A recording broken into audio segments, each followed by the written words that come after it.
You're listening to Community Radio, W.R.F.G, 89.3 FM. I'm Lavelle. Me some more music by Tim Williams of the Tim Williams Project, and he happens to be in the studio with me right now, and we're going to say good morning to Mr. Williams, and thank you for coming in this morning, Tim, on Jazz Straight No Chaser. What's going on, man? Hey, I'm doing fine. How about yourself? Not bad. Just getting in here. You said you had a gig last night. Where was it? Yeah, it was at the Calabar and Grill in Stone Mountain, Georgia. It turned out pretty good. And a nice crowd. And another thing is, you will be part of our happenings on next Sunday. Yes. Yeah, Looking forward to it. Tell a little bit about that. Well, basically what it is it's a fundraiser for W.R.F.G. And, they have a variety of different music that will be performed there. You got blues, you got, folk, jazz, and we're actually doing the jazz portion of it. So I greatly appreciate this station for supporting us, and I'm happy to be a part of this. So I'm looking forward to it. I really am. And also, the thing about it is that this is the first year that they're actually having this. It's called the Carnival Culture. So right. It's a great function. I'm looking forward to it. And people can get, and of course we've been playing promos on that all throughout the show this morning. The first annual Carnival Cultures. Tickets are only $15, and all proceeds will benefit WRFG, like you said. And you can go online at WRFG.org, purchase tickets, or you can get them at the door. And as we've said, it's taking place on Sunday, the 21st, from 2 to 5 p.m. at the Historic Solarium, 321 West Hill Street, Decatur, Georgia. And for more information, you can call our business office Monday through Friday between 10 and 6 at 404-523-3471. Tim, how did music become part of your dynamic? Well, take us back a little bit. Yeah, well, actually, I've been in music probably as early as the 6th grade. And I started off playing the trombone. So from there, I just moved to different instrumentation. So that led to middle school, high school, and actually college until where I am now. Okay, and you're originally from, you pretend like nobody knows you. Okay.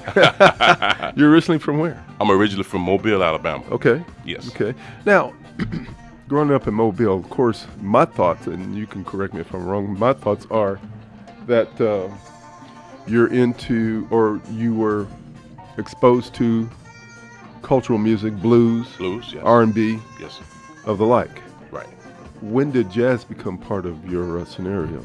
Jazz became a part of my scenario, I probably say when I went to college. Okay, and that was where? Alabama A&M University. Okay, A&M. Yes, A&M.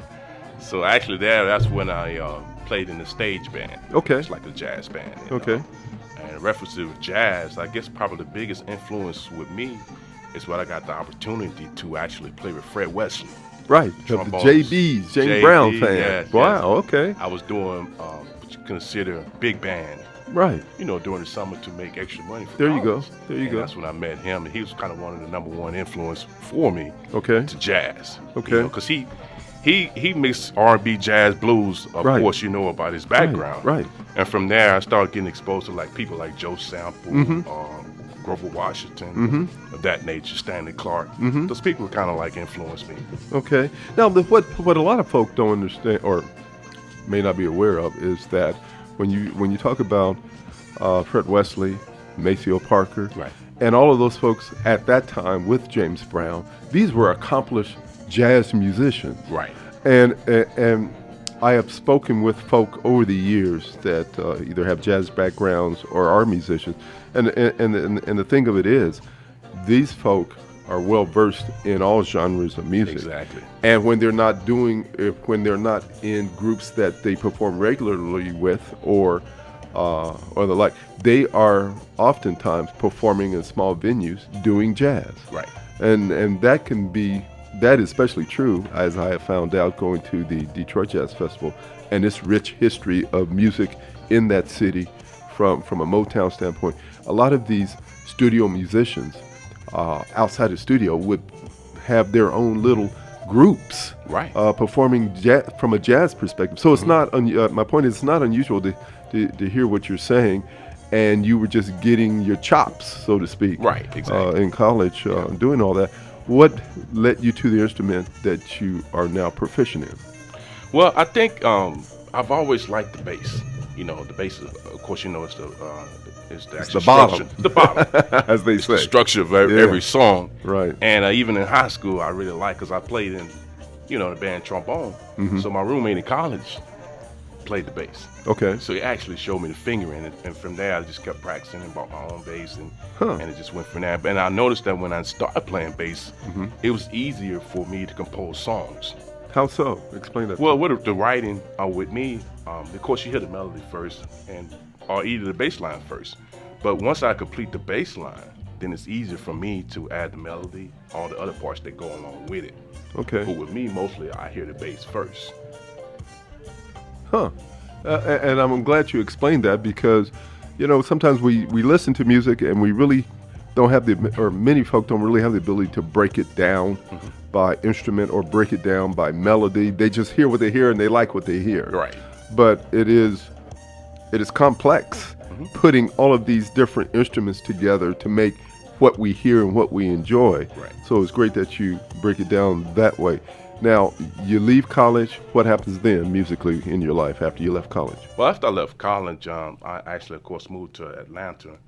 And, you know, that was a good move for me because I got a chance to actually meet some other musicians and kind of, you know, start playing with guys who's already on the music scene. Right, And such as? Well, it's a guy named Ben Wicker. He was a straight-ahead jazz musician that I played with him. He's a great piano player. And he's actually taught me a lot about traditional jazz. Okay. Because I came here, I was listening to contemporary jazz, but he taught me about traditional jazz. Right. So I kind of hung out with him for a little bit, and he kind of showed me the ropes and this and that. And from there, it just kind of spanned from there, in reference to what I'm doing now. I started playing other groups like Collaboration. You know, they did contemporary jazz. When I met them, they asked me to come play bass with them. And from there, I kind of branched out and started doing my own thing. Right, right. When did the Tim Williams project come to fruition? It probably, I want to say 2009. Okay, so you've had this project going for about 5 years now. Yeah, about 5 years. Have you had the same musicians? You've interchanged some left, some new faces for the most part? Same musicians, some came, some left, and, you know, kind of go back and forth. You know how it is. Right, right, right. Well, I know back in the spring when we did the Wednesday Wind Down, you guys wowed the crowd, and it's always good to, and I tell people all the time, it's always good to get out and check out music locally, check out the musicians locally, because you all are the pulse of what people will hear over the air, you know, and you all are supporting the art form by continuing to work tirelessly, as you well know, Yes. and making sure that this music has a voice. Right. And then with the faces of you and your contemporaries, people can see you all, and then when they run out to another venue at some other point in time, they can recognize if you or any of your contemporaries are playing with someone else, they can remember. Right. You know, and it also helps that we have a great city from a financial standpoint, allowing musicians like yourself and others to perform at Centennial Park and some of the other venues around the city. So I know since I've been in Atlanta since '82, I've seen the music scene, jazz music scene, peak, go into a valley, then peak again. Right. And you know, it's cyclical. Yes. But one of the things I treasure is always getting out and being in the presence of individuals like yourself, putting your heart, your soul, and your spirit into what you do, and that's a beautiful thing, man. We're going to play another tune off of your CD, the Tim Williams Project, and then come back and share some more. Okay. Have you share some more insight with what you do from a local standpoint. You're listening to Community Radio, W.R.F.G 89.3 FM, and Tim Williams of the Tim Williams Project.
You're listening to Community Radio W.R.F.G. 89.3 FM. Music coming to us by the Tim Williams Project.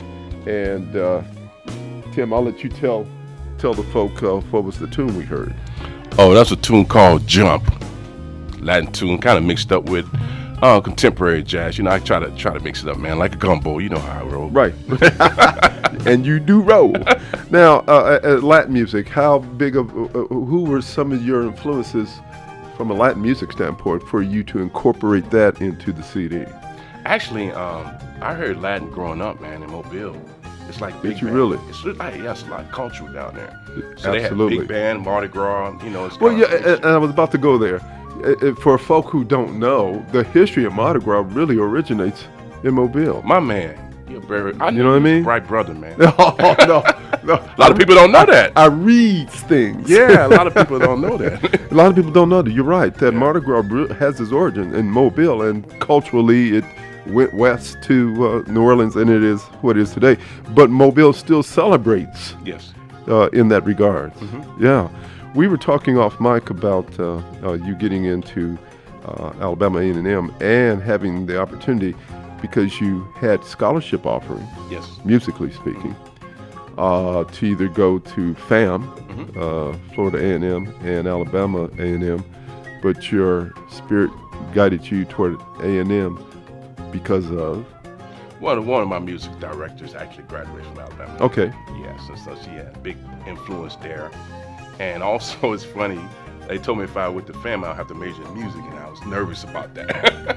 Believe it or not. So, folk, instead of him going the same route of what he loves best, he decided to go a route that many of us would never take. The road less traveled, and you majored in chemistry. Go figure. Yeah. Is there, and I'm asking this question, I don't know, maybe there's some something relative to that or not. Is there mentally and analytically a connection between understanding the dynamics of chemistry and understanding the dynamics of music as you're playing music? Is there any kind of mental or analytical connection there? I think so. In reference to analytical, that's funny that you mentioned that. I am analytical chemist. Okay. So, you know, you have different formats and formulas that you would have to do. Same thing with music. Okay. You know, you got to know your theory. And, There you go. Your chord progressions, all that goes hand in hand. So I think it's really a correlation between those two. Okay. I don't know if I asked the question. It just came to me that, you know, there's probably some reason why you are astute at both. Yes. You know, and it's all analytical. What's up next for the Tim Williams Project? When will you be back in the studio putting together something else for us? Well, we'll probably take a year off, go into 15. We'll still try to promote the CD. Right. Because we just actually recorded it. Okay. So, in reference to going back to the studio, it'll probably be the following year. Okay. Yes. Okay. Because I'm always writing. Right. So, you know, I write things and put them off to the side. And, Right. you know, go back and so. Tweak them a little bit. Tweak them a little bit There here you and go. there. Yeah. Yeah. Yeah. No holiday CD? I actually thought about that, I don't know. but why no, not I coming asked right that. now. Everybody does holiday Everybody CDs, does man. holiday CDs, So I just had to ask the question, you know, for whatever it's worth. But if folk want to get in touch with you, obviously through technology, how can they do that? Well, they can actually go to Instagram, the Tim Williams Project. They can actually go to the website, to Facebook. We're actually on Facebook. Okay. And, you know, they can actually also email me. Okay. TimWilliamsProject@yahoo.com. TimWilliamsProject@yahoo.com. And if you can't do any of that, folk, come to the W.R.F.G fundraiser, the first annual Carnival of Cultures, taking place here again on December 21st at the historic Solarium, 321 West Hill Street, Decatur, Georgia, from 2 to 5. Tim will be there and his group, and they'll be blowing the doors off the place with their music.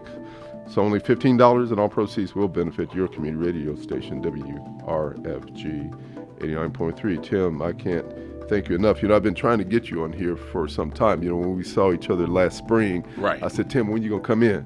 And you've been on everybody else's show but mine. But that's okay. You know, hey, better late than never. Yeah. And saving the best for last. But you're always part of the family now, man. Yeah, So, great. Appreciate it, make man. sure you keep us appraised of all things that are Tim Williams and his music, okay? Yes, I will. And I hope you have a blessed holiday season, man, and best to the family. You still have family down in Mobile, so will you be down there this holiday season? No, actually, we're actually spending here in Atlanta. Okay. We're planning on going down there for Mardi Gras. Okay, there you go. Yeah. There you go. Will you be performing down there, do you think, during the festivities? Or you would just be doing the marching with everybody else playing while everybody's marching? You know, they're always trying to get me to do stuff like Really? that. Yeah, they are. Okay. So it's no telling. I mean, I'm down there. If I get a call, they want me to come sit in Sure. with some guys, I will. You know. Absolutely. Give us the dates of that. Mardi Gras is actually in February. Now, is it before the New Orleans Mardi Gras or after? How is that? You know, or I is think it at the same time? It's at the same time. Wow. Believe it or not, it's at Okay. the same time. All right. Yeah, So if anybody doesn't want to get caught up in all of the humanity of New Orleans, they can make a quicker beeline from here, going to Mobile That's and being right, a part that's of it, right. Just and take be the a family. part of the historic account of Mardi Gras, being that Mobile has a history of that. Exactly. You know what I mean? That's exactly. Yeah. All right. Well, man, look here. You have a great holiday week or a holiday and great Kwanzaa. And Okay. much success as you continue your journey, musically speaking, man. Thanks, my we brother. Wish you, we wish Appreciate you the it. best, man. And Thanks. here again, when you get the opportunity, come on back in and chat with us some more. We'll do. All right. You're listening to Community Radio, W.R.F.G, 89.3 FM, and Tim Williams of the Tim Williams Project. If you want more information, you can go online and his Facebook, as he mentioned too. But more importantly, if you want to see him perform, come on over to the Solarium. The historic Solarium, 321 West Hill Street in Decatur on December 21st during our first annual Carnival of Cultures. It's only $15 and all proceeds will benefit your community radio, W.R.F.G. 89.3 FM. You're listening to Jazz Straight No Chaser on Radio Free Georgia.